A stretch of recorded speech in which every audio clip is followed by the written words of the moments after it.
coming back for much longer. Okay. And then he tells him, like, that work. I know, it's really weird. And then he tells him, like, none of the animal rights groups are taking responsibility and all this shit, and it doesn't look like any of them are involved, and blah blah blah.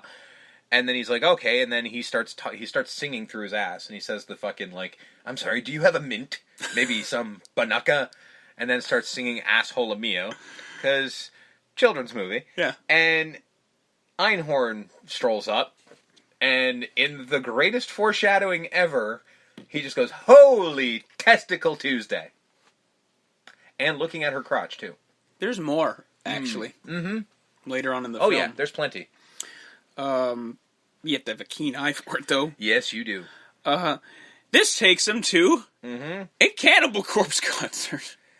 And I found out why. Jim Carrey's a huge metalhead. Is he? He is. And Fair he's enough. a big fan of Cannibal Corpse. And yes, it was, in fact, Hammer Smash Face, which is the only song anyone knows from Cannibal Corpse. I do like that he does a little, like, dance. He's doing a dance and enjoying himself, and gets thrown through the mosh pit into a weird hallway that leads to the basement, which you think is a bathroom, but it's not. It's a underground cavern for his buddy. Yep. He's got a fish guy. Yeah. Named Riddle.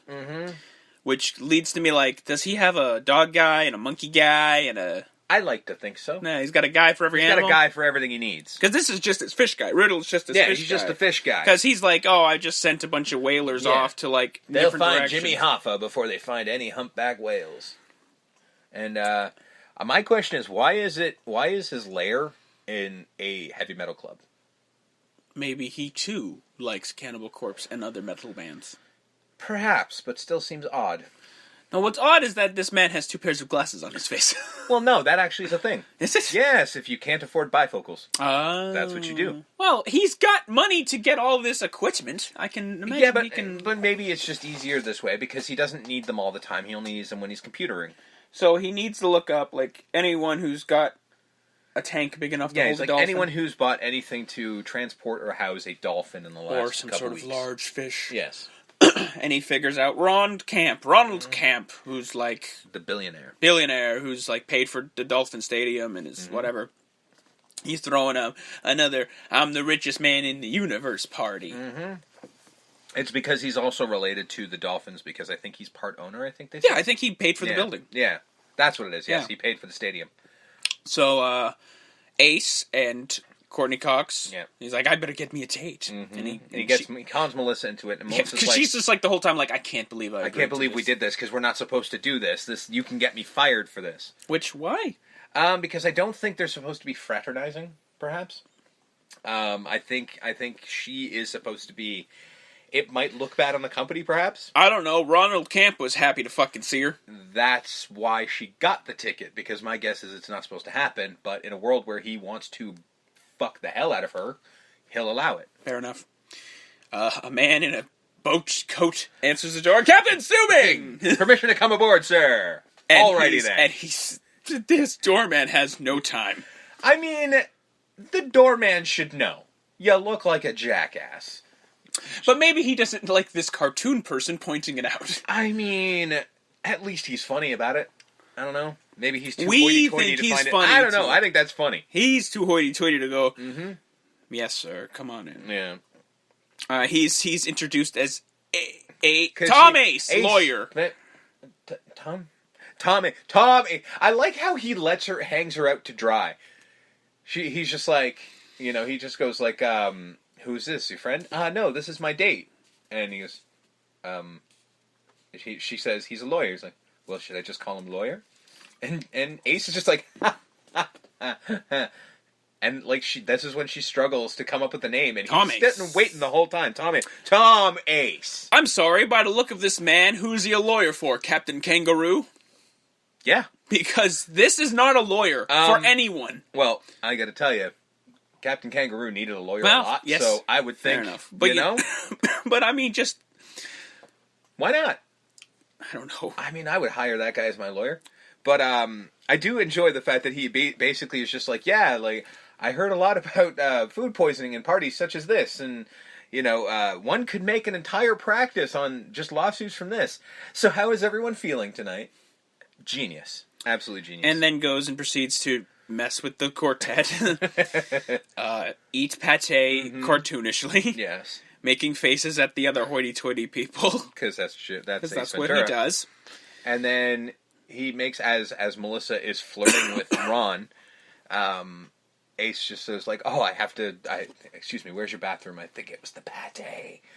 And, and then goes to the bathroom, locks the door, and proceeds to do probably one of the greatest one-man shows in the world. So he locks the door, sneaks, like, very comically sneaks out. Yeah. Fucking creepy walk he does there. Sneakily walks out, looks out the window, and is going to clearly jump out the window, like, okay, I'm going to do this. All right. Prepares himself, and it's like 3 feet. And then he walks over all the while the Mission Impossible music is playing.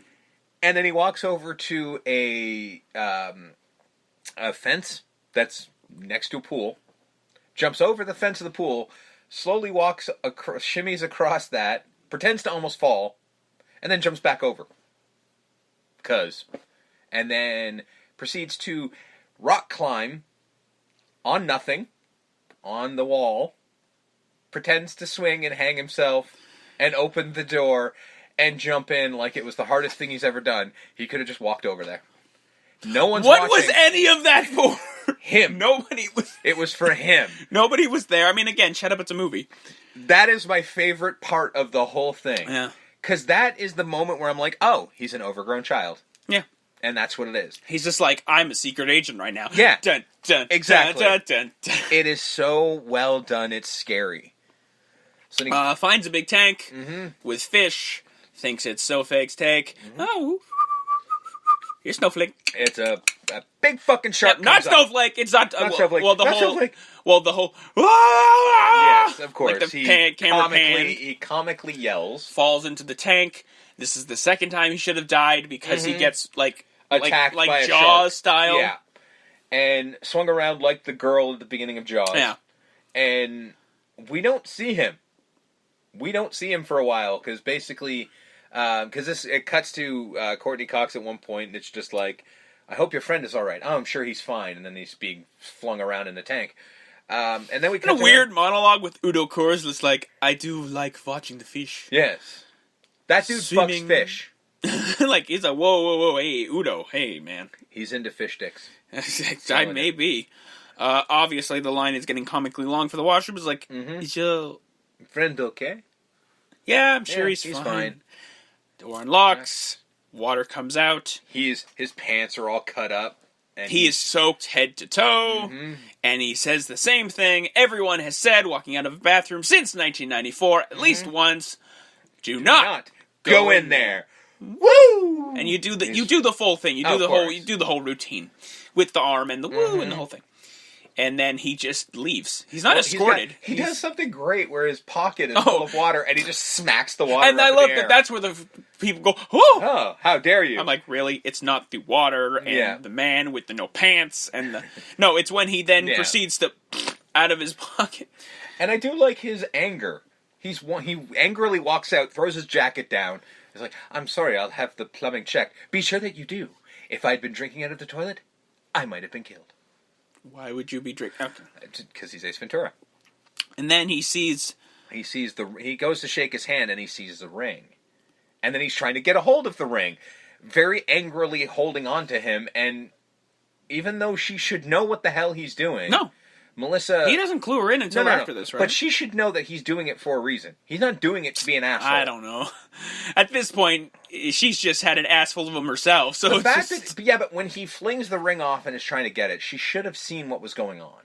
But see what, As a smart human, he was trying to get the ring for a reason. You would have to assume that even though he's fucking nuts, he was grabbing the ring for a reason. I don't know. Give him a minute. In this character's mind, I don't think seeing this other person, I don't think he does anything for a reason if you're her. I don't know, because, again, he hasn't clued her in on that. Yeah. But I don't know. I mean... Because she's just pissed off as it is, because she made him look bad. True, but in a world where she agreed to go this far... You would think that this wouldn't be where she draws the line. Well, this far. He's drug her this far. Well, no, but she agreed to go to this thing. Knowing it was a mistake. And then I think she was just mad because it was confirmed through all of this that this was a huge mistake. Perhaps. Because at this point, she might have... Because even she said, like, I might be fired. You might get me fired, yeah. So she's just pissed at this point. Then he explains the whole ring thing. It's the 1984 AFC ring that the Dolphins had. And they all had these little ruby gemstones, and that's the gem I found. And then he shows it to her. He's like, I've seen that ring before. And then he goes through like a history book, and he finds the 1984 Dolphins ring. And then we get a montage of him chasing every player that was on that team down, player, coach, whoever has a ring, down to see if they're missing a ruby. The stone from the ring. And now, here's the thing. In this whole montage, it's quite comedic. Yes. Especially the one where he keeps chasing the guy until he just goes, fucking chloroform. Gets chloroform, yeah, it's a great one. In a world where you're complaining about the other thing, there is a scene in this montage where he is pissing.